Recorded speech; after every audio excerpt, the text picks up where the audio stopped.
Can you dig it, sucker? Sucker! Can you dig it, sucker? Week 5. Week 5. There's not 5 of us here, there's 3. That's right. Morgan, Shane. That's Rick, No Gare. That's right. The ones who stick it out. Trey already came and went. All right. You had to go watch hockey.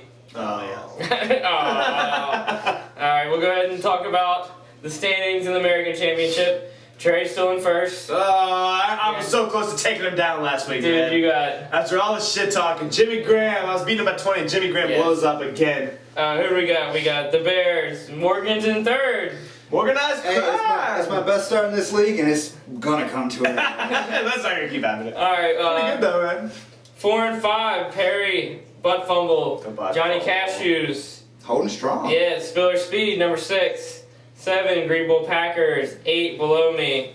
9, Come On Man. He's in 9th. He did get the beat down of the league though. Yo, beat down of the season. It could be, I mean, It could potentially be the biggest beatdown of any season. the American And Championship. the American Champions of history. Yeah, we might have to go on Pretty the nasty. Yeah. What was that? How much was that? beat down? 72.2 points. 72-point beatdown. Did he Yeah. beat down somebody, one of the founding members of the Dumb League? Did I see that? Did he? Yeah. Chuki's getting crushed. Yeah, she's Oh. in 15th. She's not in last. Suck my Peterson. So, Oh, there you go. That's and right. there's the rest That's of right. those filler teams that we won't mention at the moment. So, alright, so we are a quarter of the way Yeah? through the season. Quarter of the way. So, I like a lot of people moving up, a lot of people moving down. All right, here's the consistency of the league here. Yeah. Cole and Perry, they're staying in the top 4 or 5. they had the number 1 and 2 picks. Good point. That's a good point. So, The other thing that's consistent about this league, Greg and Tony, and the dumps. And the dumps. They're not getting anywhere either. they need... So it's Peterson League. It's Peterson League or bust for those two. By the way, I'm playing Greg this week, so I'm pretty happy about that. I needed a confidence booster for my team. Tony's probably hoping for the turnaround. You thought Gronk was going to come back last week, I did. and he has a better chance this week. It's funny, speaking of comebacks, last week I played Team America 5.0, and looks like I made a comeback with one Drew Brees. Oh, So you're welcome, Hunter. Well, there you go. All right, Right, welcome. You were also consistently right on the precipice of being in that dumpster league. I don't get... He's only been in our league for 3 years, but he has 5.0. I don't know. Back to math 1, buddy. It goes back to haters going hate. Haters going hate. Yeah, you guys are haters going hate right now. Perhaps. We speak truth. You do. We You do. speak truth. Yeah, it's not hating if it's legit. Alright, Trey wanted to go watch a little hockey game, but we'll start off with this QB segment. Trey's QB is America.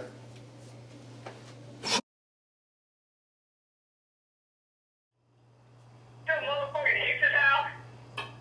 Yeah. Fuck yeah. Boys, week 5, here we are. Week 5. Week 5, time for quarterbacks. And if anyone knows about quarterbacks, it's this guy getting a huge week from Drew Brees. Huge week. He's a stud. How'd that feel, Hunter? I came from behind because of Drew Brees. 32 points. Sorry, Hunter. He's one of our obvious startums this week. Him and Peyton Manning. Peyton Manning's having a record year. Huge Start. year. No interceptions yet. None. 0. And I think he's going to carry through with a weak Dallas secondary. Yeah. He's going to light it up again. Let's talk about some sit-ems real quick. Ryan Fitzpatrick. I wouldn't start him. Wouldn't start him either. He got cut for a reason. Yeah. And Eli Manning. Eli Manning's bad. He's got no run game. His receivers aren't helping him a lot. Victor Cruz had a good week last week. Victor Cruz did have a good week. Hakeem Nicks struggling this year. And like you said, the lack of the run game is not really what they thought it was going to be. I think they just need to let David Wilson go. But that's for you to discuss later. I will discuss that later. Yeah. But anyway, let's wrap it up, and we'll see you next week, boys.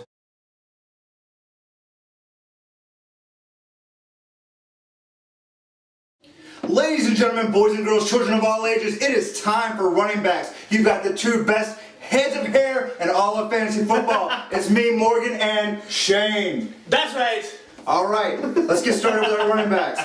At number 13, I've got No. Marino against the Dallas Cowboys. No Mo. I think that Noshawn Marino is going to put up some good points against this Dallas Cowboys defense. He plays with Peyton Manning. Yeah. So it's a good start. He gets all the good touches, too. He does. They're all good touches. They're all good touches. All right, next up we got Jamal Charles. He's in my 10 spot. Jamal Charles, he's looking sharp. He's on an awesome team. There's no reason to sit Jamal Charles. No, you will not sit Jamal Charles. Cannot. And in my number 1 spot, I have Danny Woodhead this week against the Oakland Raiders. Whoa! Now, I know. The emotions that I am evoking from people, but let me tell you about Danny Woodhead. Please tell me what's going on. 1, he's going up against the Oakland Raiders. Fair. 2, this league is changing. The running back position isn't just about running anymore. You have to be able to catch. Danny Woodhead can catch. LaShawn McCoy can catch. saw Darren Jamal Sproles. Charles can catch. Darren Sproles. It's going to a catching league with the running backs. That's what this week's running back segment is about. So is Danny Woodhead coming out of nowhere with these catches, or have you seen something happening here, or is it just the Raiders? They're utilizing him in San Diego as they did with Sproles. All right, so Ronnie Brown's out. Ronnie Brown's still going to get some touches, but Danny Okay. Woodhead is becoming more of that go-to guy. I like it. Ryan Matthews is going to get more of the straight-ahead carries, but Danny Woodhead's getting those touches. In a PPR league, that's very important. There you go. That's running backs for week 5. Ballsy. I think I got some ballsy moves for you for tight end time. Oh, tight end time. That's right. A little bit of light tight end time. All right, America, it's time for week 5 for your wide receivers. And I know a lot of you right now have bye weeks, so now let's look for somebody you can slide in for wide receiver 2, or maybe even a flex play. But first stud I got going on is Vincent Brown. He was 7 for 9 last week, and with Malcolm Floyd out, that gives him a great upside with that San Diego offense. Also, look out for this guy. He's been on a 4-game suspension, Justin Blackmon. The Rams have been giving up big numbers to wide receivers. Like, for instance, last week, Anquan Bolden did 5 catches, 90 yards, and a touchdown. Blackmon, although he's got Blaine Gabbert thrown to him, still, let's see if his debut is going to be good enough. I'd say later on with Chad Henne, he'll be a lot more stellar, but let's try this week. I think it'll be good too. As for duds, I'm going to say it's Reggie Wayne. He's going to be covered by Richard Sherman in Seattle, so watch out for that one too. And also Kendall Wright. He's going against Brandon Flowers with KC, so I mean, him and Jake Locker have got a little bit of a mix before, but now he's got Ryan Fitzpatrick. Is that going to hold up good? So that's another one we're going to have to look at. And you know what? Something new we're going to do here. I'm going to take one of y'all's phone calls. So let's see who we got here. Sure, I need some boys to come to my house this afternoon. Huh? Edna? Wait, how did you get this number? Whoa, this is a whole new fantasy gig for me. My gigolo days are over. So cut this now, cut it. But you want me to answer when I call, so I'm not happy answer, some bitch. My fellow Americans. What up, America? Defense time.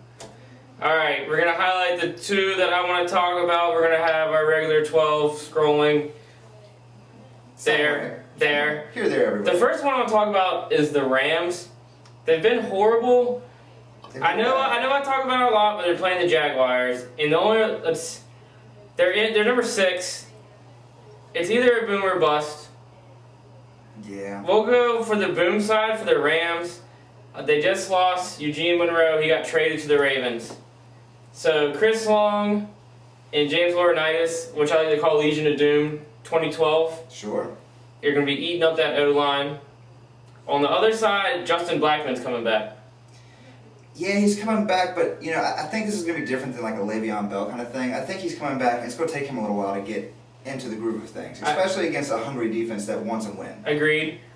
What I was thinking is he can spread the field, give MJD some more room. Maybe, yeah, I can see that. So MJD's having a horrible year. Maybe he can turn it around this week. But the Rams are still in my top 12. Sure, yeah. My number 1, I got my number 1's jumping way up and down. I had the Colts number 1. I dropped them all the way down to 10. My number 1's the Falcons. They're playing at home on a Monday night. The dome's going to be packed. Yep. They're playing the Jets. They're playing Geno Smith, a rookie. Geno Smith is without 2 of his top wide receivers, Santonio Holmes and Stephen Hill. Yep. it's recipe for disaster. That and really, I mean, while Bilal Powell's been a nice Bilal Powell? he's been a nice surprise this year. Yeah. I just don't see that. I don't see that being enough to overcome the Falcons. They're a very hungry defense right Yeah. now. I think that you might even see Geno Smith throw a pick 6 in this. Yeah. You know, so I like that pick. Yeah. They're my number 1. My Browns are number 2. We're not going to see it in time, but that defense is stepping up. That team's just stepping up, as Trey stated in the quarterbacks previously. Yeah, the Browns, they don't want to be treaded on. They don't want to be looked at that team as tanking it. No. So they're trying That's to the win. Steelers. That is the Steelers. Good Lord. All right, that's enough defense for this week. Thanks, America. Fight the power.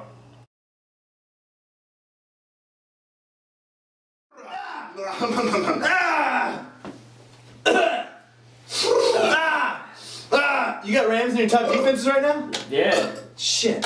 How about, Shit. how about Carolina? Nah. Nah, man. Man, fuck the Rams. Ladies and gentlemen, we're back. It's tight end time. This week, it's me and Morgan hitting y'all with some strong, heavy knowledge. Heavy knowledge. That's right. Alright guys, I may have been a little bit wrong about Rob Gronkowski last week. Jumped the gun a little bit. Hey man, I like to think of it as ambitious. You know what? I like that. I like that. That's right. Yeah. That's right. And you know what? If he would have played, he would have justified the pick. He would have totally justified had he played. He would have. Which is why this week, Morgan, I've got him again at number 3. Hey, all right. Hey, you know, eventually he's got to be there. He's going to, and he is the elite tight end behind the 2 elite tight ends. That's Jimmy Graham, Jordan Cameron. They are the elite tight ends. Gronk's coming in. You know, I don't know if Gronk's going to stay with those 2, but it looks like Jordan Cameron and Jimmy Graham are separating themselves from the rest of the pack. It's pretty insane to see the kind of numbers that Jordan Cameron's putting up Crazy. with basically a carousel of quarterbacks right now. Yeah, Brian Hoyer's been pretty consistent. I mean, we'll see what happens. But he was putting up these kind of numbers with Brandon Whedon too. He will. Yeah, I think that's who he is. I think he's You just know, he's just that guy. he's the guy. good. Yeah. And then we got an old cast of characters stepping back up. Tony Gonzalez putting up monster numbers last week. He's an ageless wonder. He is. How about your boy Antonio Gates? Dude, he looks Nice. like he's hit his youth again. Dude, Antonio Gates, I mean, all he's got to do is get red zone targets. Yep. He's going to make it happen. Yep, throw it up, he'll go get it. I couldn't agree more. All right, guys, I got Owen Daniels moving down a little bit to number 11. I've been pretty high on him all year. I think it's time for me to face some music. He's a good tight end, but He's a great tight end. He's playing on a team that's not playing to their potential right now. yeah, Houston's offense has definitely got some question marks right now. So play Owen Daniels if you got him, but don't expect more than 6 or 7 points, I'd say.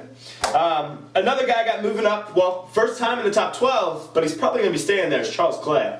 Clay, I mean, Been making some moves, man. he's looking to me like he could be a vital part of that offense. Oh yeah, I think so too. Yeah, he's a guy. I mean, that's who knew the Miami offense was going to be spreading around this year. But Charles Clay has definitely been one of the beneficiaries. Yeah, absolutely. All right, there you go, guys. Tight end time. That concludes week 5 of America the Beautiful. Before we finish up us rambling on, Breaking preview. let's go ahead and talk about next Thursday night's game, because you're sure as shit I'm not going to have it online by then. So we have the Giants at the Bears. Ooh. Did I say that right? Is that Giants at Bears? Oh, yeah. Yeah, you're right. yeah, I was right. Yeah. All right, so David Wilson, I think he has a better chance of breaking out this week against Philly than he does next week. Yeah. Matt Forte, he's going to be up in the rankings, I bet. Matt Forte, Alshon, Marshall, Martellus Bennett. Martellus I mean, Bennett. Jay Cutler will probably have a great start week. Cutler's bitch ass. Yeah, start Cutler. Absolutely. Start Cutler. Eli, don't start. Yeah. I don't know. Hey, You gotta start Cruz. you got to start Cruz, yeah. Hakeem Nicks, he's been a real question mark. Yes. I Yes. mean, he's kind of been up and down with his injuries. He's not producing like the Hakeem Nicks that we know. Yes. He reminds me of Devo, man. He'll put up a big Yeah, game, but then he just doesn't get any touches the next game, I feel like. Yes. Yeah. All right. Well, thanks you guys for watching.